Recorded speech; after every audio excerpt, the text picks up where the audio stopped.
하나님께서 오늘 우리에게 주시는 말씀은 마태복음 25장 32절부터 51절의 말씀입니다. 우리 함께 말씀을 받도록 읽겠습니다.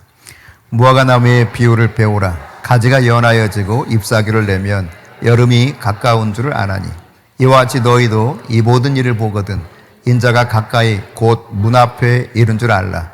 내가 진실로 너희에게 말하노니 이 세대가 지나가기 전에 이 일이 다 일어나리라. 천지는 없어질지언정 내 말은 없어지지 아니하리라.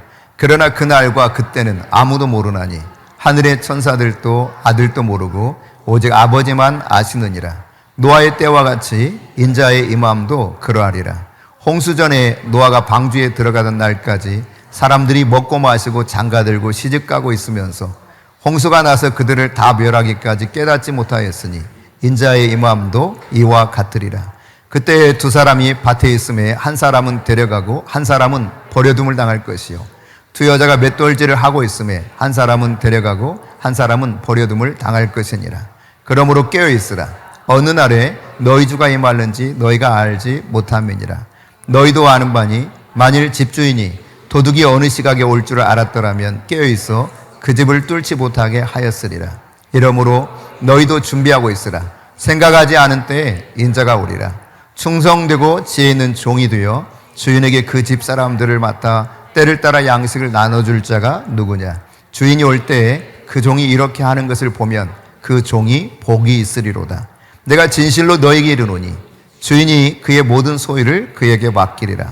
만일 그 악한 종이 마음에 생각하기를 주인이 더디 오리라 하여 동료들을 때리며 술 친구들과 더불어 먹고 마시게 되면 생각하지 않은 날 알지 못하는 시각에 그 종의 주인이 이르러 엄히 때리고 외식하는 자가 받는 벌에 처하리니 거기서 슬피 울며 이를 갈리라. 아멘. 예수를 믿지 않는 사람들조차도 지금은 마지막 때라는 이야기에 익숙해 있습니다. 우리들의 현실, 눈으로 보이는 현실이 그렇기도 하죠. 한쪽에서는 폭우가 쏟아져서 100명 이상 목숨을 잃은 미국 텍사스의 이야기도 우리에게 들려올 뿐만 아니라 한쪽에서는 너무 더워서 열사병에 죽어가는 이들이 지금 유럽에서 자꾸 나오고 있죠. 유럽은 지금 우리 34도에서 37도 이 사이 왔다 갔다 하는데 덥죠. 많이 힘들더라고요. 그런데 유럽은 지금 44도, 46도 이렇게 지금 올라가고 있거든요. 아주 보통 난리가 아닙니다. 정확히 제가 기억은 못하겠습니다만 이 바다의 기온이 1도만 높아져도 수증기가 많이 올라가면서 아마 습도가 7% 이상 증가한다는 것 같아요. 정확한 수치 제가 기억 못하겠어요. 그런데 지금은 수온이 무려 2, 3도 부쩍 올라간다는 거예요. 그러니까 습도가 얼마나 많이 높아지겠어요? 수증기가 모이면 그냥 갑자기 그냥 폭우로 쏟아지는 겁니다.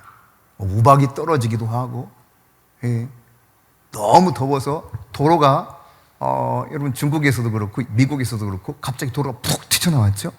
보신 분 계실 거예요. 그냥 지금 자동차 달리고 있는 도로가 갑자기 푹 튀어나와요. 도로가 너무 열받아서. 너무 여러분 열받지 마세요. 열받으면 이렇게 폭발해요. 물로도 폭발하죠? 일본 같은 경우도 이 비가 막 폭우가 쏟아지니까 이 수압을 이기지 못해서 밑에서 땅에서 푹 터져 올라가 난리가 나고, 보통 이상한 지금 현실 속에서 우리가 살고 있는 것이 아닙니다.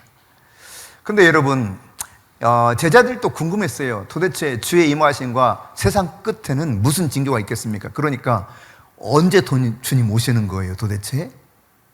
어떻게 오시는데요? 이런 걸 궁금해서 묻는 사람들이 많습니다. 지난 목회자 세미나에 가니까 저를 아는 목사님 한 분이 오셨어요. 그리고 이제 저희 교회에서 마지막 때 메시지를 선포하니까 저에게 질문하더라고요. 목사님, 예수님 언제쯤 오실 것 같아요? 그래요. 그래서 제가 왜 그 질문을 하냐고, 아니 목사님도 잘 아실 텐데, 그랬더니 자기가 이렇게 들은 바로는 30년 내에 어떤 목사님이 30년 내에 예수님 오실 것 같다는 거예요. 그랬다가 조금 늘어나서 지금 50년 내에 오실 것 같다 이렇게 말씀하신다 그래요. 그래서 저한테 궁금해서 묻는다는 겁니다. 그래서 제가 그랬어요. 몰라요. 왜 모릅니다. 아니 천사들도 모르고 아들도 모르고 오직 아버지만 아신다고 한 그때를 어찌 알겠습니까? 그러나 이제 복음주의적인 전통적인 복음주의자인 신학자들조차 이 세대가 혹은 다음 세대가 가기 전에 예수님 오신다 그랬으니 아마 30년, 50년 내에 오실 가능성은 있겠죠. 하지만 모릅니다. 제가 그렇게 대답을 했습니다. 분명한 것은 뭐 때가 가까운 것은 분명해요. 하지만 성경에서 하나님이 말씀하시는 것은 언제 오실지에 대한 언급은 아무데도 없습니다. 다만 우리가 중요한 것이 뭐냐? 주님 오실 때 나는 그러면 어떻게 준비하고 있어야 되는가? 말씀 충만 받아서 성령 충만 받아서 주님의 증인으로 살아가야 되는 것이죠. 성령의 권능을 받아 그 증인들의 삶을 살아가는 것, 이것이 주님께서 우리에게 명령한 말씀이잖아요. 그러니까 주님 오시는 그날까지 우리 이 일을 해야 되는 것입니다. 너희는 온 천하에 다니며 만민에게 복음을 전파하라 그랬고 때를 얻든지 못 얻든지 부지런히 이 말씀을 전파하라고 명령하셨어요. 그것도 내가 엄히 명하노니 이와 같이 말합니다. 이것은 왕의 어명입니다. 어명. 왕이신 하나님의 명령이에요. 그러니까 우리가 주님이 오시는 그날까지 관심을 둬야 될 것은 성령 충만한 가운데 주님이 주시는 권능 속에 진리의 말씀으로 무장해서 부지런히 말씀을 전하는 것, 십자가의 복음, 부활의 능력의 복음을 전하면서 제자 삼아 가는 것입니다. 이 일이 우리가 해야 되는 것이요, 관심의 초점이 모아져야 되는 것이죠. 한편 어린 양의 신부가 되려면 거룩하신 그분 앞에 서기 위해서 흠이 없어야 되거든요. 그러니까 거룩하고 순결하게 경건하게 살아가는데 신경을 쓰는 것은 마땅할 것입니다. 그래서 사도 베드로를 통해서 하나님이 베드로서 3장 10절과 12절에 보면 이렇게 기록하고 있어요. 같이 읽어봅니다. 그러나 주의 날이 도둑같이 오리니 그날에는 하늘이 큰 소리로 떠나가고 물질이 뜨거운 불에 풀어지고 땅과 그 중에 있는 모든 일이 드러나리로다. 이 모든 것이 이렇게 풀어지리니 너희가 어떠한 사람이 되어야 마땅하냐? 이제 이거 중요한 거예요. 시작. 거룩한 행실과 경건함으로 하나님의 날이 임하기를 바라보고 간절히 사모하라. 그날에 하늘이 불에 타서 풀어지고 물질이 뜨거운 불에 녹아지리라. 중국에서 있었던 엊그제 일입니다. 너무 뜨거워서요, 세워둔 오토바이 자체가 녹더라고요. 네. 지금 며칠 전에 일어난 이야기입니다. 그러니까 점점 이런 일들은 더 심해지겠죠. 자주 일어나겠죠. 그러니까 이 세대를 보면 분명히 깨어 있어야 되는 때라고 하는 사실을 알 수가 있습니다. 44절 오늘 본문은 이렇게 말하고 있죠. 같이 읽습니다. 이러므로 너희도 준비하고 있으라. 생각하지 않은 때에 인자가 오리라. 뭐 하고 있으라고요? 준비하고 있으라. 준비하고. 아마 아주 어린 세대들은 모르겠지만 전 국민이 거의 기억하는 한 가지 일 중에 뇌리 속에 팍 박힌 한 가지 일, 2002년 월드컵 아닐까 싶어요. 광화문까지는 가지 못했어도 곳곳에서 거리에 나와서 막 응원하고 그랬을 대한민국 국민들, 지금 이렇게 봐도 눈이 막 선한데, 이때 당시 감독이 누구였습니까? 네덜란드 사람 히딩크였습니다. 우리나라의 고질적인 문제 중에 하나가 무엇이냐면 학연. 어느 학교 나왔느냐, 이게 중요해요, 우리나라에서.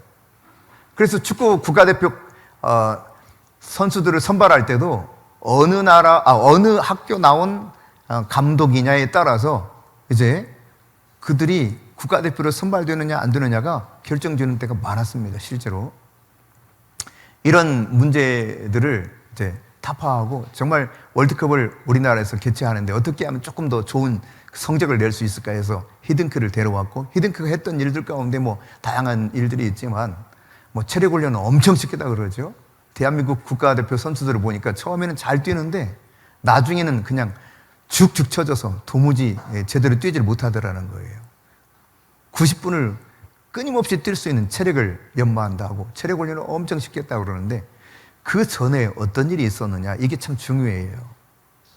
말씀드린 것처럼 학연에 따라서 명성이 있는, 그동안 명성이 있으면 그냥 요즘 실력이 좀 떨어져도 또 나가서 퍼포먼스가 별로 좋지 않아도 계속해서 국가대표로 선발을 했어요. 그런데 히딩크는 이걸 철저히 깨트렸습니다. 그리고 이제 찾으러 다녔죠, 사람들을. 발굴한 최대 인물 두 사람 그러면 여러분 기억나요? 박지성 첫 번째죠. 두 번째 이영표, 예. 이런 사람들이죠. 또 뭐, 진공청소기라고 하는 누구예요? 예? 방금 말했는데 김남일 뭐 이런 사람들이죠. 예. 이전에는 이름도 잘 몰랐던 사람들이에요. 근데 히딩크가 여러 지역들을 다니면서 경기를 지켜보면서 진짜 저 가능성 있는 사람, 저 친구는 괜찮겠다 하는 사람을 선발해서 쓴 거죠. 그러면 여러분, 이들이 축구 선수라면 뭘 꿈꾸겠어요? 나도 태극마크 한번 달아보고 싶다. 국가대표 꿈꾸는 거예요. 국가대표라면 무엇을 꿈꾸겠어요? 나도 월드컵 한번 뛰어보고 싶다. 이럴 거 아닙니까? 그죠? 근데 성실하게 알아주든 매스컴에서 조명을 받든 받지 못하든 성실하게 자기 실력을 연마했던 박지성 같은 사람, 이영표 같은 사람이 눈에 띈 거죠. 예, 준비하고 있었던 거예요. 준비하고 있으니까 그때 호출을 받아서 대표 자격 선수에 발탁되어 가서 마침내 월드컵에서 포르투갈 경기를 기억할 겁니다. 박지성이 가슴으로 트래핑하고 한 발로 탁 공을 멈춘 다음에 바로 그대로 뻥 차가지고 이게 막 얼마나 가슴을 후련하게 했는지 아마 지금도 이렇게 생생하게 기억하는 분들이 많을 거예요. 아닌가요, 여러분? 안척하지 마시고 그냥 공감을 해보세요. 공감을. 맞아, 이렇게 공감을. 고개라도 끄덕끄덕.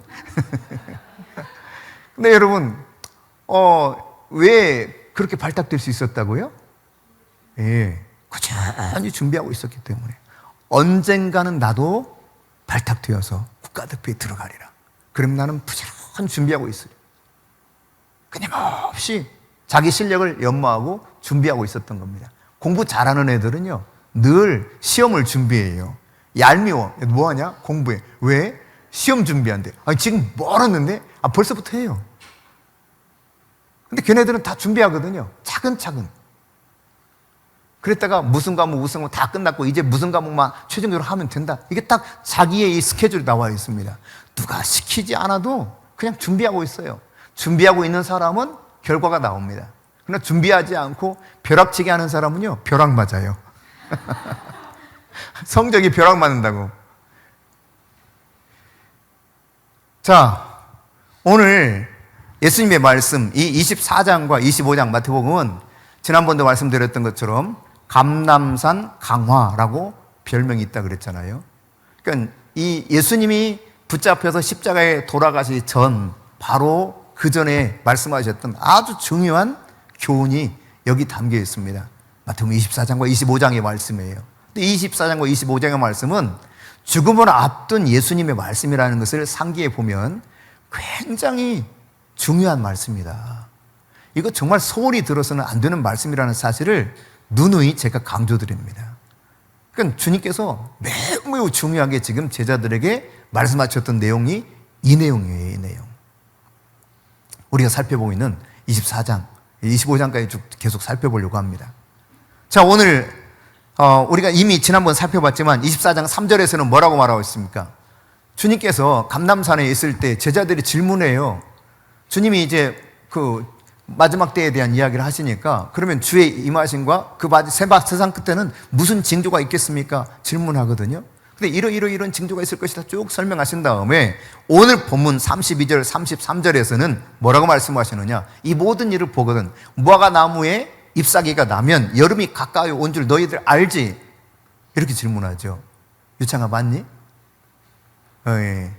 지금 이스라엘 무화과가 많으니까요. 무화과 나무 잎사귀가 나면 여름이 가까워 온 줄 안다는 거예요. 여름이라고 하는 것은 끝을 상징하는 성경적 단어이기도 합니다. 마지막을 상징하는 단어이기도 해요. 그러니까 무화과 나무 잎이 이렇게 피기 시작하면 여름이 왔구나. 이걸 너희들이 아는 것처럼 이런 일들이 일어나는 것을 너희들이 보거든 그랬거든요.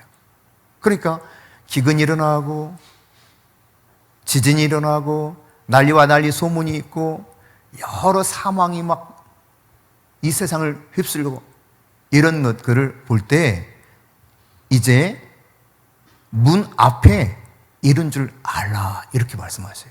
내가 문 앞에 온 줄 알라는 거예요. 주님이 바로 코앞까지 왔다는 이야기입니다.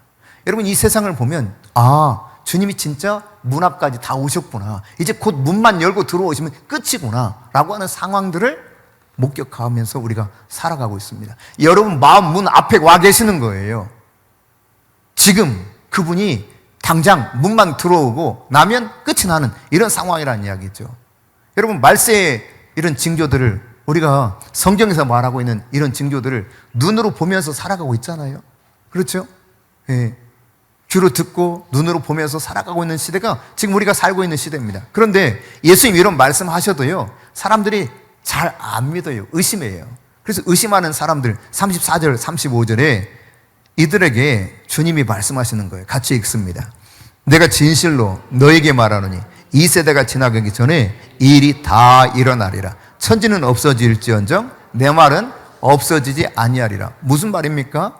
네, 내가 한 말 반드시 이루어진다는 거예요. 세상 끝 곧 온다. 내가 재림해서 심판하는 그때가 온다. 불에 의해서 하늘도 다 타버리고 만물이 다 타버리는 그때가 곧 온다. 내 말은 반드시 성취된다. 말씀을 의심하지 말라는 이야기입니다. 예수님께서 마태복음 5장 산상수훈에서도 말씀하셨어요. 18절에 뭐라고 말씀하십니까? 천지는 없어질지 모르지만 내 말은 율법의 1.1획도 단 한 가지도 없어지지 않는다는 거예요.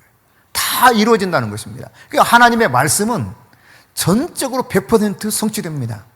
지금 성취되지 않은 예언이 있다면 바로 이 24장, 25장의 말씀 일부, 그리고 이제 요한계시록의 말씀들이죠. 이미 예언된 모든 말씀이 다 성취됐거든요. 내 말은 다 이루어지리라 하셨습니다. 그러니까 지금 예수님께서 세상 끝이 온다는 이 이야기도 반드시 성취된다는 이야기죠. 민수기 23장 19절에 보면 하나님은 사람과 다르다는 것을 분명히 밝히십니다. 그래서 거짓말을 안 하신대요. 거짓말을. 옆 사람에게 하나님은 절대 거짓말을 안 하세요. 다시 한번. 옆 사람 안 하니까 앞만 이렇게 가만히 바라보고 있네. 서로. 옆 사람에게 이야기해 보세요. 예. 하나님은 절대로 거짓말 하지 않으십니다. 예, 하나님은 거짓말 안 해요. 옆 사람처럼. 당신처럼 거짓말 안 한대요. 다시 한번 해보세요. 하나님은 거짓말 안 하신다니까? 다시 여러분 말씀 띄워줘 보세요. 같이 읽습니다. 시작. 하나님은 사람이 아니시니 거짓말을 하지 않으시고 인생이 아니시니 후회가 없으시도다. 어찌 그 말씀하신 바를 행하지 않으시며 하신 말씀을 실행하지 않으시랴. 반드시 말씀하신 그 일을 하신다는 겁니다. 그러니까 예수님의 말씀을 믿어야 돼요. 하나님 말씀을 믿어야 돼요. 말씀이 그렇다면 믿는 겁니다. 여러분, 믿으면 믿는 대로 됩니다. 신기하게 말씀을 있는 그대로 믿으면 진짜 그 일이 일어나요. 근데 사람들이 말씀을 못 믿어요. 예수님이 그러셨잖아요. 너희가 무슨 말을 하든지 마음에 의심하지 않냐고 믿음으로 말하는 것이 있다면 그 말하는 것을 내가 다 이루리라 그랬어요. 내가 잘 들어보고 내가 좀 마음에 들면 조금만 해줄게. 이런 게 없어요. 너희가 마음에 의심하지 아니하고 그것을 말하고 믿으면 그대로 되리라. 오늘 여러분, 우리가 말씀을 믿으면 말씀대로 된다는 사실을 확신하실 수 있기를 바랍니다. 그러니까 말씀이 그렇다 그러면 그런 겁니다. 예수님께서 나사로가 병들었다는 소식을 듣죠. 그런데 일부러 늦추십니다. 그리고 나흘 뒤에 도착하죠. 이미 죽은 지 나흘이 됐어요. 근데 도착해서 이렇게 말씀하셔요. 요한복음 11장 40절에 보면 네가 믿으면 하나님의 영광을 보리라. 그러니까 너 내 말 믿으면 영광을 볼 수 있어. 예수님의 말씀이에요. 그러니까 하나님의 말씀을 믿으면 영광을 내가 목격한다는 것입니다. 기적을 내가 맛보게 된다는 거예요. 실제로 여러분, 이 말씀 이후에 어떤 일이 벌어졌습니까? 죽었던 나사로가 이미 썩은 시체에서 막 냄새가 썩은 내가 진동을 해요. 그런데 그 죽은 나사로를 향해서, 무덤 속에 있는 나사로를 향해서 나사로야 나오너라 큰 소리를 하시니까 죽었던 나사로 벌떡 살아서 나왔습니다. 영광을 보게 된 거예요. 내 말이 네가 믿으면 하나님의 영광을 보리라. 여러분, 아무리 여러분 환경이 이러저러 해도 하나님의 말씀이 그렇다면 환경과 타협하지 마세요. 그냥 그 말씀을 믿으시기 바랍니다. 말씀이 도무지 내 이성으로 생각해서 아무리 생각해도 이건 아닌 것 같아. 여러분, 이성과 타협하지 마세요. 말씀은 진리요, 진리의 말씀은 거짓이 없습니다. 사람과 의논해서도 안 되는 거예요. 사람과 의논해봤자 뻔합니다. 그게 그거예요. 말씀이 그러면 그대로 되는 겁니다. 하나님이 결정하신 그 일이 일어나는 것입니다. 오늘 여러분이 말씀을 있는 그대로 믿으시고 이런 기적을 여러분이 체험하실 수 있기를 바랍니다. 내 말은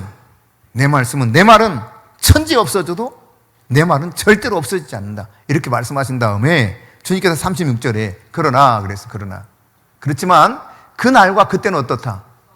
모른다는 거예요. 아무도 모른다는 거예요. 천사들도 모른대요. 천사가 소식을 전하는 그런 존재 중에 하나, 역할 중에 하나를 하지 않습니까? 천사들도 모르고 아들도 모른다. 오직 아버지만 아신다 그랬어요. 그러니까 우리가 언제 오실 것인가 여기에 관심을 기울일 필요가 없습니다. 내가 오실 때 나는 과연 준비되어 있는가? 여기에 초점을 맞추면 돼요. 주님이 뭐라고 말씀하셨지? 오시기 전까지 뭘 하라고 그랬지?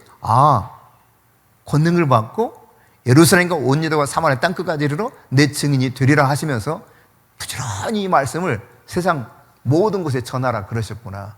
제자를 삼으라 그러셨구나. 바로 그 일을 하면 되는 겁니다. 거룩하고 흠이 없게 준비되라고 그랬구나. 내가 거룩하고 흠이 없게 나를 자신을 준비하면 되는구나. 여기에 내가 관심을 가지면 되는 것이죠. 그러니까 주님이 언제 오실 때 그 초점을 맞추지 마시고 언제든지 주님이 오신다면 나는 준비된 어린 양의 신부로서 구비되어 있으면 된다는 사실이에요. 성령 충만 받아야 되겠죠. 부지런히 그 성령 충만 받은 가운데 능력 있는 복음 전도자가 될 수 있기를 바랍니다. 그러니까 주님이 온 천하에 이 복음이 전하여져야 그제야 세상 끝이 온다 그랬으니까 주님이 오실 길을 준비하고 신랑 되신 그분을 맞아들으려면 신부로서 뭘 준비해야 된다고요? 증인된 삶. 네. 혹시 여러분 가운데 선교사로 나가라 그러면 나가야 되겠죠. 선교를 위해서 나가지는 못해도 부지런히 중보하고 후원하고 하는 일들은 바로 우리의 가장 중요한 그런 책무 중에 하나라는 사실입니다. 그런가 하면 주님께서 주가 쓰시겠다 그러면 언제든지 드릴 수 있는 거죠. 네. 제가 2주 전에 만났던 목사님 한 분이 저에게 이렇게 말씀하셔요. 목사님, 저 집사님 있잖아요. 저 집사님이 미국의 공인회계사로서 20년 근무했다는 거예요. 근데 얼마 전에 은퇴를 하고 한국에 들어왔대요. 그래서 은퇴할 때 받은 퇴직금이 얼마인 줄 알아요? 물어요, 저한테. 내가 무슨 퇴직금 얼마인 줄 알겠어. 그래서, 나 모르죠. 20억이래, 20억. 20억을 받았는데, 교회에 이제 자기가 한국에 들어와서 정착을 하고, 그 20억을 전혀 눈 하나 깜빡도 안 하고, 그냥 하나님 앞에 다 드렸대요. 네. 왜 그럴 수 있어요? 내 것이 아니니까. 여러분, 돈이 조금 있으면 뭐 내 거 아니니까 이렇게 쉬운데 큰 돈이 많아지면요 여기 자꾸 자기 생각이 들어가요. 내가 주인이 아니다. 나는 청직이다. 이거 성경에서 말하는 거 믿어요? 이게 쉽게 대답이 안 나오네. 여러분, 내 것이 아니다는 사실을 믿어요? 그건 분명해 확실하게. 그런데 이게 정작 말이죠. 내 이성과 이 여러 가지 상황 막 타협하다 보면은 이게 내 것이라는 생각이 들기 시작하는 거예요. 지식도 내 것, 능력도 내 것, 재주도 내 것, 힘도 내 것, 돈도 내 것, 다 내 거야. 이런 내 거 하는 어리석은 부자가 어떻게 됐습니까, 여러분? 근데 사실은 비유적으로 누가복음 16장에 어리석은 부자를 이야기하고 있지만 현실적으로 세상에서 보면 굉장히 똑똑한 사람이었습니다. 자기가 계획하고 그 일을 추진하고 마침내 성취한 사람이거든요. 그래서 자기 뜻대로 다 됐어요. 엄청난 부를 축적했습니다. 차곡차곡 쌓았습니다. 그래서 성공했죠, 세상적으로. 근데 주님은 이렇게 말씀하셔요. 이 어리석은 사람아. 왜 어리석은 사람이라 그렇게 말씀하십니까? 돈을 벌어서 어리석은 사람이라고 하는 겁니까? 아닙니다, 여러분. 계획을 세워서 계획대로 추진했기 때문에 어리석다고 하는 것입니까? 아니에요. 그런 말 아니에요. 왜 어리석다고 하는 것이냐? 이것이 누구의 것인가? 주인을 모르는 거예요. 이 세상에 청지기로 왔던 사실을 인식을 못하고 다 내 것이라고 생각하는 거예요. 아니, 내가 노력해서, 내가 일해서, 내가 계획해가지고, 내가 이만큼 뼈 빠지게 했는데 왜 내 거 아니라고 그런 거예요? 이런 거죠. 그때 주님은 그렇게 딱 한마디 하셨어요. 이 어리석은 사람아, 오늘 밤 내가 네 영혼을 도로 찾으리니, 자, 이 쌓아둔 이 모든 것 다 누구 것이 되겠느냐? 이렇게 질문하셨거든요. 그러니까 우리가 주님 앞에서 준비되는 것은 주님이 쓰시겠다. 그러면 내가 주인이 아니지, 이 사실을 분명히 깨닫고 예서 할 수 있어야 됩니다. 무엇이라도 내 시간을 쓰겠다, 내 인생을 쓰겠다, 나의 돈을 쓰겠다, 무엇을 쓰시든 주님이 쓰시겠다고 하면 드릴 수 있는 준비, 바로 이것이 주님 다시 오실 날을 준비하는 성도의 자세인 것이죠. 여러분도 동의하십니까? 그렇습니다, 여러분. 자, 그런데 오늘 이 거룩한 삶, 우리가 살아가는 삶의 자리에서 정말 어린 양의 신부로서 흠없고 거룩하고 순결한 자가 되어야 될 텐데, 그것이 바로 성령께서 우리에게 요구하시는 것인데, 예수님 오실 때 가까웠다는 사실을 의심하는 자들에게 예수님께서 뭐라고 말씀하시냐? 37절에 인자의 임함, 즉 예수님이 재림하셔서 세상 끝이 오는 그때 어느 때와 같다는 것입니까? 노아 때와 같다는 거예요. 노아 때와 같다는 말은, 노아 때 어떤 일이 있었어요? 홍수로 온 세상이 다 멸망당했습니다. 그때와 같이 똑같이 주님 오실 때가 아주 유사하다는 거예요. 그러니까 여러분, 노아 홍수 사건이 중요한 것은 예수님께서 세상 끝에 이 세상 끝에 주님이 오실 그 상황과 이 노아의 때와 너무너무 흡사하기 때문에 노아 홍수 사건이 너무 중요한 것입니다. 그러니까 우리가 안다고 생각하지만 주의 깊게 다시 살펴볼 필요가 있는 것이죠. 자, 그런데 창세기 6장 8절에 보면은 노아에 대해서 표현하기를, 노아가 어떤 사람이냐? 하나님께 은혜를 입은 사람이래요. 여러분, 하나님께 은혜를 입은 사람 될 수 있기를 축복합니다.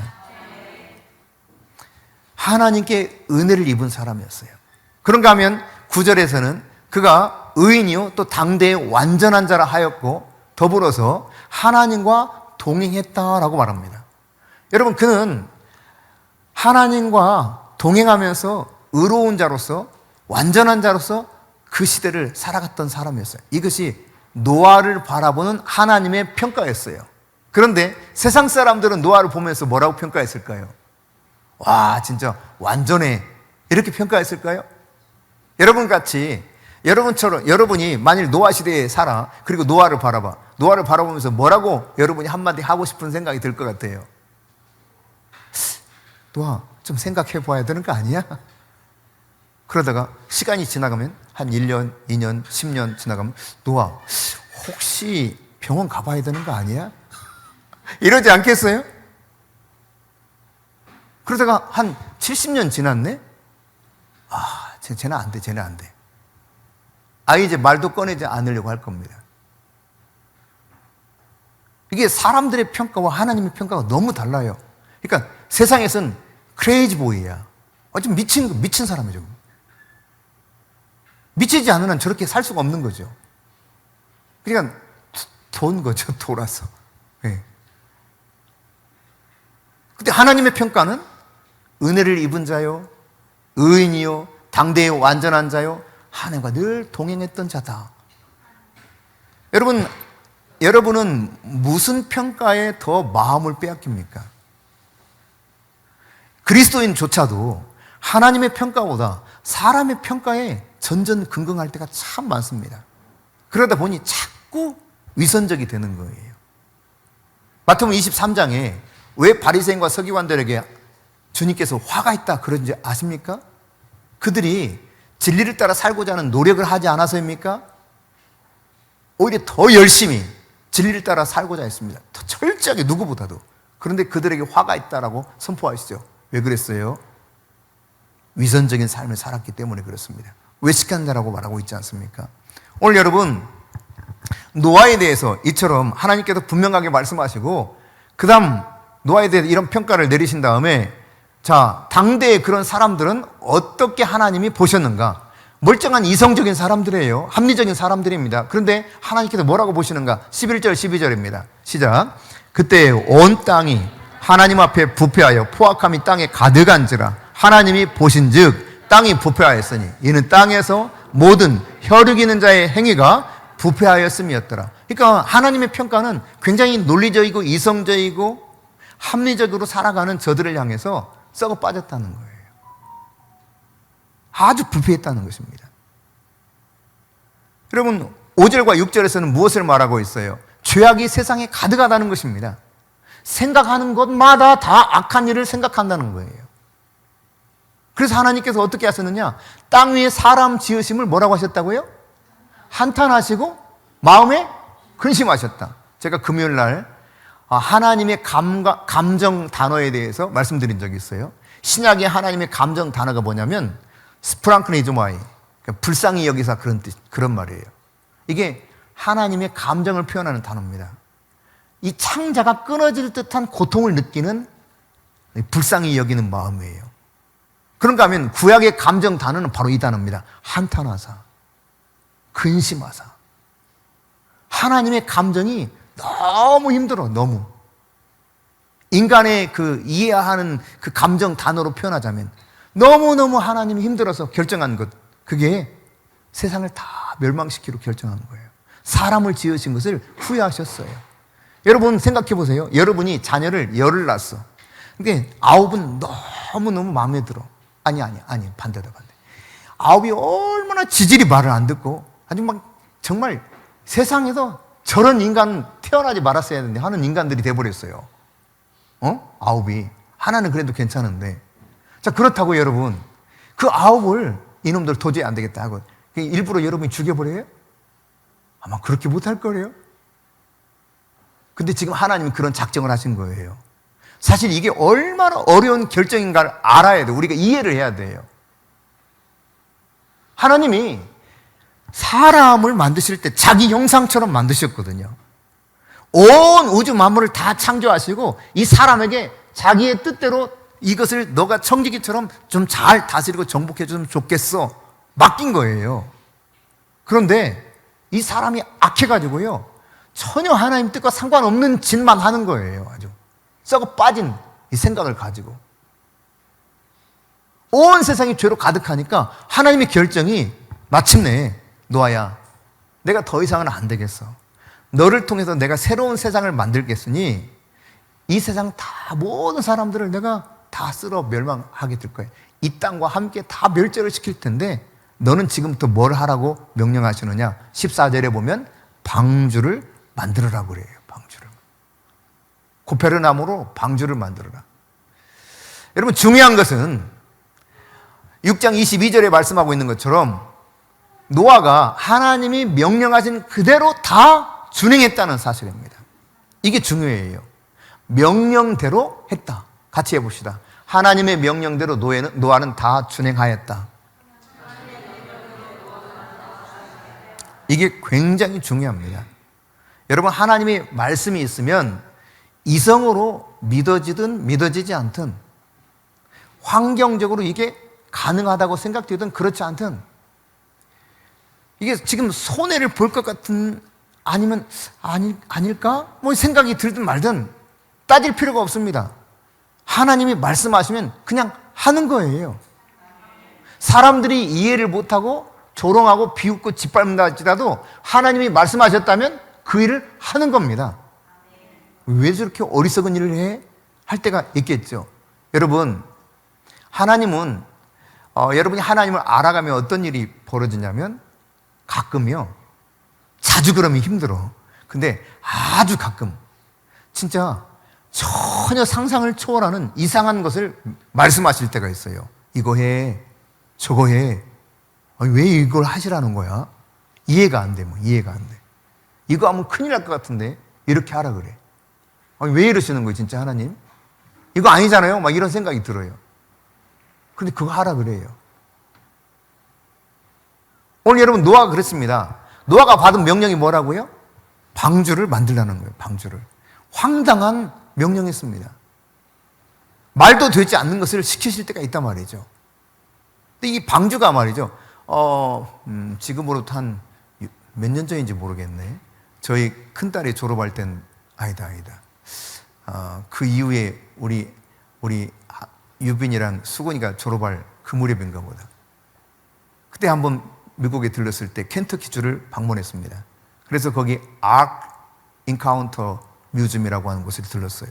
그러니까 노아 방주를 그대로 만들어 놓은 박물관이에요, 말하자면. 하나님께서 이게 설계도를 주셨거든요. 크기는 이렇게 하고 디자인은 이렇게 하고 그리고 1, 2, 3층인데 각각 창문은 이렇게 내고 위로도 창문을 내고 다 설계도를 주셨는데 그 설계도대로 쭉 만드는데 이 켄터키주에 가면은 노아 방주 실제 크기 그대로 성경에서 말하는 그대로 노아 방주를 거기 만들어 놨습니다. 근데 이 노아 방주가요, 크기가 어느 정도 크냐면 바닥만 축구장 1.5배예요. 연 건평으로 따지면 3층 건물이 5,000평입니다. 별로 놀라질 않네. 방주가 5,000평이라고, 방주가 5,000평. 근데 이 켄터키주에 있는 이 방주를 만드는데도요, 당시에 얼마가 들어갔냐면 1억 달러 들었대요, 1억 달러. 1억 달러를 오늘날 돈으로 환산하면 1375억 5천만 원입니다. 제가 어제 환율로 계산해 봤어요. 그런데 여러분, 돈의 가치라고 하는 것이 너무 많이 차이 나잖아요. 한 10년 전쯤 될 겁니다. 그때 가끔씩 이렇게 즐겨 먹던 서민적 음식 콩나물국밥 2,900원이었어요. 지금 그 집에 동일한 그 자리에 가면 5,500원 붙어 있습니다. 그러니까 껑충 거의 2배로 뛴 거죠. 그렇게 가치를 따져보면 이 켄터키주에 있는 노아 방주는 최소한 3억 달러는 들었을 것 같아요. 오늘날의 시세로 치면. 그러니까 한 2,600, 3,000, 한 4천억 정도 들었겠네요. 4천억. 오늘날 돈으로 환산하면. 예. 조금 못 들었어도 상관없어요. 그게 중요한 건 아니니까. 근데 노아가, 여러분, 이 방주를 지으라고 명령한 건 누구예요? 하나님이 명령하셨죠? 이 방주를 지은 건 누굽니까? 노아입니다. 노아와 그 가족들이 거들어서 좀 도왔겠죠. 여러분, 이 노아가 하나님의 말씀대로 노아 방주를 짓는데 얼마나 걸렸어요? 120년이 걸렸어요. 왜? 크기가 어마어마해. 말씀드린 것처럼 연건평 5,000평이야. 지으라는 것도 그냥 마음대로 지어서는 안 돼요. 하나님이 설계도를 주신 그대로 지어야 돼요. 식량 창고 다 알아서 착착착착 짓고요. 그리고 거기 짐승들 먹을 식량도 갖다 비축해야 되고, 정결한 짐승과 정결한 새는 7쌍씩 데려와서 집어넣어야 되고, 그리고 부정한 것도 2쌍씩을 데려다가 거기 집어넣어야 돼요. 이런 걸 다 했단 말이에요. 다. 그게 모든 이 과정이 120년 걸렸어요. 120년. 여러분, 이게 바로 믿음입니다. 믿음이라고 하는 것은 내가 논리적으로 이해되어서 1+1은 뭐예요? 이거 믿는 거라고 하지 않습니다. 그냥 그것은 연산 법칙에 따라서 당연하게 이가 되는 거죠. 믿는다고 하는 것은 도무지 이게 될까 하는 그런 거죠. 그러니까 뻔한 것을 믿는 것이 아니라 믿을 수 없는 것을 믿고 바랄 수 없는 것을 바라는 것이 믿음입니다. 성경에서 말하는 믿음은 바로 이런 것입니다. 하나님께서 그렇게 말씀하셨어요. 방주를 지으라.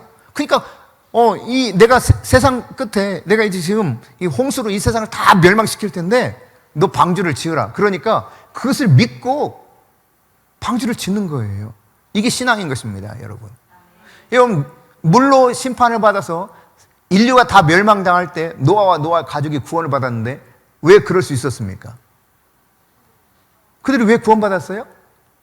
한마디로 말하면 하나님 말씀하신 것처럼 심판에 대해서 믿었기 때문이에요. 뭘 믿었다고요? 심판을 믿었다니까요. 달리 말하면 하나님 말씀을 믿은 겁니다. 하나님 말씀을 믿었기 때문에 그 가족 노아 그들이 구원받을 수 있었습니다. 예수님께서 재림하신다 그러셔서 다시 오실 것을 믿습니까, 여러분? 예수님 다시 오실 때는 그냥 편안한 이런 가운데서 그래 어서 와 이런 거 아닙니다. 심판하러 오시는 거예요. 만왕의 왕으로서 세상을 이제 완전히 심판하시는 거죠. 끝이에요, 끝. 구원받을 몇몇 사람 외에는 나머지는 다 이제 완전히 끝나는 이 심판의 때 그분이 재림하신다고 말씀하신 것이죠. 여러분이 재림을 믿을 수 있기를 바랍니다. 주님이 말씀하신 것을 믿을 수 있기를 바랍니다. 여러분 말씀을 믿으면 그냥 120년간 방주를 짓는다니까요.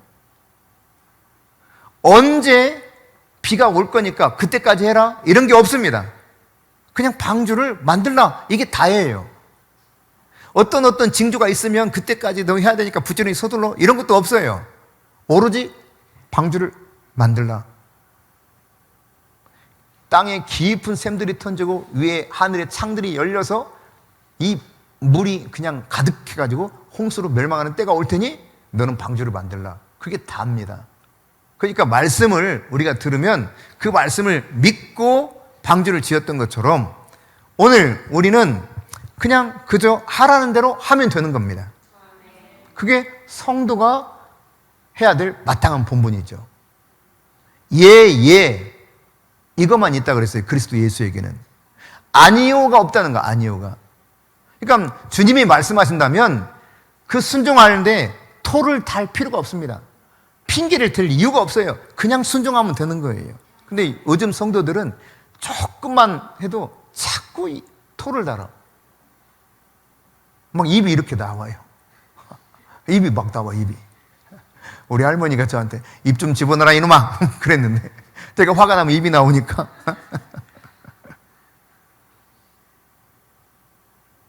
순종에는 토가 없어요. 그냥 노아는 120년간 그렇게 끊임없이 충성하면서 이 방주를 만들었다는 사실입니다. 방주 덕분에 노아와 노아 가족이 물난리 속에서 그 홍수로 완전히 세상이 멸망하는 그 가운데 살아날 수 있었습니다. 오늘 여러분 다가오는 시대에 구원의 방주를 여러분 각자가 지을 수 있기를 바랍니다. 그게 뭘까요? 말씀대로 순종하는 거예요. 성령 충만을 받아서 증인된 삶을 살아가는 것입니다. 거룩하고 흠이 없게 정결하고 순결하게 어린 양의 신부로서 스스로를 준비하는 것입니다. 여러분 창세기 7장 1절 같이 읽습니다. 여호와께서 노아에게 이르시되 너와 내 온 집은 방주로 들어가라. 이 세대에서 내가 내 앞에 의로움을 내가 보았음이니라. 여러분이 말씀대로 살고자 할 때 게다가 이 말씀이 도무지 황당해서 믿기 어려운 말씀일 때 여러분 가장 먼저 여러분 가족들이 반대할 수 있습니다. 남편이 반대하고 아내가 반대하고 자식이 반대하고 부모가 반대하고요. 아무리 반대할지라도 하나님 말씀대로 해야 되는 거예요. 직장 동료와 이웃들이 여러분을 미쳤다고 할지 모릅니다. 그럴지라도 하나님 말씀대로 하는 것입니다. 하나님이 명령하셨기 때문에 그 명령대로 하는 거예요. 7장 5절에서는 창세기 7장 5절에서는 뭐라고 말합니까? 노아가 여호와께서 자기에게 명하신 대로 어떻게 했다? 다 준행했다. 다. 모든 것을 낱낱이 자기 생각이 전혀 들어가질 않아요. 100% 그분의 말씀대로 그대로 순종합니다. 왜 굳이 꼭 이렇게 해야 돼? 아니 방주는 이런 모양으로 만들면 안 될 것 같은데 내 생각은 다르게 만들어야 될 것 같은데 꼭 3층으로 해야 돼. 이 건물 높이면 한 5층 해도 될 것 같은데 창을 왜 이렇게만 내야 돼? 1절 아무것도 따지지 않았어요. 오로지 말씀하신 그대로 다 준행했습니다. 아니 왜 7쌍씩이나 데려오라고 그래? 내가 무슨 할 일 없어도 맨날 짐승 찾으러 가야 되겠어? 하나님 너무해요 진짜. 2쌍씩만 좀 하라고 해주세요. 요구하지 않았습니다. 그냥 순종했어요. 네. 그랬더니 하나님 도우시거든요. 세상 사람들이 여러분 하나님의 심판을 믿지 않습니다. 노아 시대 그랬습니다. 지금 이 시대도 마찬가지입니다. 그냥 겉으로는 진짜 세계 종말이 올 것 같아 이러지만 안 믿어요. 거의 대다수는 믿지 않습니다. 자, 오늘 본문 38절 39절입니다. 같이 읽습니다. 홍수전에 노아가 방주에 들어가던 날까지 사람들이 먹고 마시고 장가들고 시집가고 있으면서 홍수가 나서 그들을 다 멸하기까지 깨닫지 못하였으니 인자의 임함도 이와 같으리라. 네, 노아 때처럼 똑같이 그런다는 거예요. 안 믿어요. 그냥 우리 마음대로 사는 거예요. 자, 그 다음 40절부터 41절입니다. 시작. 그때 두 사람이 밭에 있으며 한 사람은 데려가고 한 사람은 버려둠을 당할 것이요, 두 여자가 맷돌질을 하고 있으며 한 사람은 데려가고 한 사람은 버려둠을 당할 것이니라. 그러니까 둘 중에 하나라는 거죠. 구원받는 사람이 있는가 하면 멸망받을 사람이 있다는 거예요, 이때. 자, 그런 다음에 이제 42절이에요. 중요한 결론적인 말씀 중에 하나입니다. 시작. 그러므로 깨어있으라. 어느 날에 너희 주가 임할는지 너희가 알지 못함이니라. 그러니까 깨어있어야 된다는 거예요. 깨어있어야 된다. 자, 이렇게 노아의 이야기를 끄집어서 저들에게 설명해 주면서 의심하지 말고 믿고 깨어서 준비하라 이렇게 했거든요. 근데 아직도 믿지 못하는 거예요. 그래서 예수님께서 한 가지 더 이야기를 해요. 무슨 이야기냐? 도적의 비유를 듭니다. 자, 43절입니다. 시작. 너희도 아는 바니 만일 집주인이 도둑이 어느 시각에 올 줄을 알았더라면 깨어있어 그 집을 뚫지 못하게 하였으리라. 당연한 거 아니겠습니까? 그죠? 네. 그런데 자, 44절 읽습니다. 이러므로 너희도 준비하고 있으라. 생각하지 않은 때에 인자가 오리라. 도둑놈이 그냥 갑자기 오는 것처럼 예수님이 갑자기 오신다는 거예요. 물론 깨어있는 자들에게는 이것이 갑자기 아니라는 사실을 성경이 우리에게 가르쳐주고 있긴 합니다. 깨어있지 못하면 갑자기가 되는 거예요. 자, 그런 다음에 45절 46절입니다. 시작. 충성되고 지혜 있는 종이 되어 주인에게 그 집사람들을 맡아 때를 따라 양식을 나눠줄 자가 누구냐? 주인이 올 때에 그 종이 이렇게 하는 것을 보면 그 종이 복이 있으리로다. 마치 노아가 충성스럽게 하나님의 말씀하신 대로 그렇게 다 준행하면서 순종했을 때 복을 받아 구원을 받았던 것처럼 오늘날에도 충성스러운 사람들은 복이 있을 거라는 거예요. 그러나 여기서 멈추지 않습니다. 반드시 반대의 급부를 주님이 말씀하셔요. 자, 48절, 49절, 50절, 51절 계속 읽어봅시다. 좀 시간이 그러니까 같이 읽습니다. 만일 그 악한 종이 마음에 생각하기를 주인이 더디 오리라 하여 동료들을 때리며 술 친구들과 더불어 먹고 마시게 되면 생각하지 않은 나 알지 못하는 시각에 그 종의 주인이 이르러 엄히 때리고 외식하는 자가 받는 벌에 처하리니 거기서 슬피 울며 이를 갈리라. 여러분, 아주 간단해요. 그러니까 충성스러운 사람은 복을 받아서 구원을 받는데 그렇지 않은 사람들은 분명히 주님이 말씀하신 것처럼 이와 같이 슬피 울며 이를 가는 벌을 받게 된다는 거예요. 벌을. 여러분, 벌 받고 싶어요? 복을 받고 싶어요?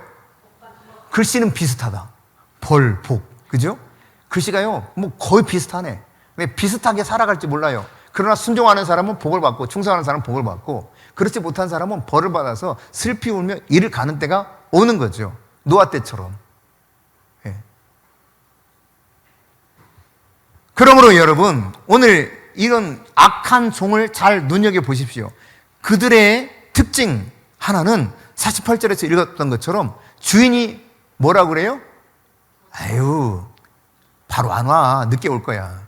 이렇게 생각한다는 거예요. 그러니까 예수님이 예수님이 언제? 아니야, 아직 멀었어. 이렇게 생각한다는 거죠. 더디 온다고. 이게 악한 종의 특징 중에 하나예요. 그런가 하면 여러분, 자, 49절에서는 뭐라고 말했습니까? 동료들을 때리고 술 친구들과 더불어 먹고 마신다는 거예요. 그러니까 주님의 뜻과 관계없이 살아가는 거죠. 여러분, 오늘 또 안 올 거라고 믿기 때문에 이렇게 사는 거예요. 더디 온다 생각할 뿐만 아니라 오늘 안 와. 그러니까 동료들을 때리기도 하고 술 취하면서 술 친구들하고 어울려 그냥 흥청망청 사는 거죠. 여러분, 분명하게 하나님이 오늘 말씀을 통해서 경고하고 있는 겁니다. 술 친구들과 노는 사람들 회개해야 됩니다. 술 끊으세요. 술 친구들 다 끊어내세요. 주님이 어느 날 어느 때 올지 모른다는 사실을 깨달아야 돼요. 술 취하지 말라, 이는 방탕한 것이니 주님 말씀하셨어요. 오직 성령 충만을 받으라. 여러분이 성령 충만하지 않으면 결코 이 심판을 모면하지 못할 그런 존재가 될 수 있다는 사실을 깨달아야 됩니다. 우리 주님은 왜 이런 말씀을 하시는 거예요? 준비하고 있으라는 거예요. 어느 날 올지 모르네. 오늘 안 오실 거야. 그날 오신다니까. 꼭 오셔, 그날. 내가 술 취한 그날 와. 내가 술 친구들하고 놀던 그날 오는 거예요. 그럼에도 불구하고 예수님이 이게 지금 말씀드린 것처럼 굉장히 심각하게 아주 중요한 말씀 하신단 말이죠. 그런데도 불구하고 사람들은 그냥 흘려들어요. 우리 하원이가 찬양을 할 때 미리 준비를 해야 되는데 준비를 안 해요. 저 녀석이 아주. 역량은 많은데 준비를 제대로 안 해. 그러니까 기름 부으심이 없죠. 지난 주일에도 유사한 거죠. 밥 먹으러 가가지고 거기서 이제 불러보는 거야. 거기서요. 네. 조금 후에 이제 불러야 될 찬송을 거기서 이제서야 불러보는 거예요. 이제서야. 그 찬송을 듣다가 곁에 있는 사람들이 따라 부르더래. 술 먹던 사람들이. 에? 점심 먹는, 요즘 점심 먹을 때 다 술 한 잔씩 하잖아요. 안 그런 사람이 있어서 그렇지. 따라서 하더라는 거예요. 이 사람도 그러니까 어떤 사람이라는 겁니까? 아마도 모르긴 몰라도 교인이죠, 교인. 성도는 아닌 것 같고 교인이죠, 교인. 근데 주님 말씀하시는 거예요. 그날도 때리고 술 취한 친구들하고 놀다가 주님 오셨네? 그랬다가 어떻게 된다는 거예요? 벌을 받고 거기서 슬피 울며 이를 갈미 있으리라. 여러분, 이게 구원은 받긴 받지만 부끄러운 구원을 받을 거야, 이런 이야기 아닙니다. 왜? 노아 때 여러분 구원 받았습니까? 다 멸망했어요. 다 죽었어요. 심각한 이야기를 하는 겁니다. 교회 다녀서 구원받는 것이 아닙니다. 하나님의 말씀을 순종하면서 거룩하고 순결하게 나를 준비해야 돼요. 주님의 말씀대로 성령 충만한 가운데 진리의 복음을 전하며 주님 오실 그날을 기다리는 자가 결국은 준비되어 있을 때 선택받는 겁니다. 오늘 저와 여러분이 깨어있기를 바랍니다. 세상 유혹에 빠져 사지 마시고, 세상에 여러분 적당하게 그냥 타협해서 살려고 하지 마시고, 또 세상 성공에 집착하지 마시고, 여러분 성공적인 인생 살았던 게 그 부자, 그 사람이라니까요. 왜? 세상 성공에 집착해서 살다가 자기 마음대로 다 됐어요. 근데 주님이 말씀하시잖아요. 오늘 밤 내가 네 영혼을 도로 찾겠다. 이 어리석은 놈아. 거기 놈이라고는 안 돼 있어요. 이 어리석은 사람아. 저 같으면 그럴 것 같아. 이 어리석은 놈아. 그럴 것 같은데, 이 어리석은 사람아, 오늘 밤 네 영혼을 내가 도로 찾으리니 이것이 누구의 것이 되겠느냐. 여러분, 마지막 때는 하나님께서 열심히 돈 벌어놓은 사람들을 이렇게 쫙 걷어가시고 정말 진리를 위해서 사는 사람들에게 쫙 이 재물을 옮겨주는 때가 올 겁니다. 이게 성경 내용 중에 하나가 있어요. 네.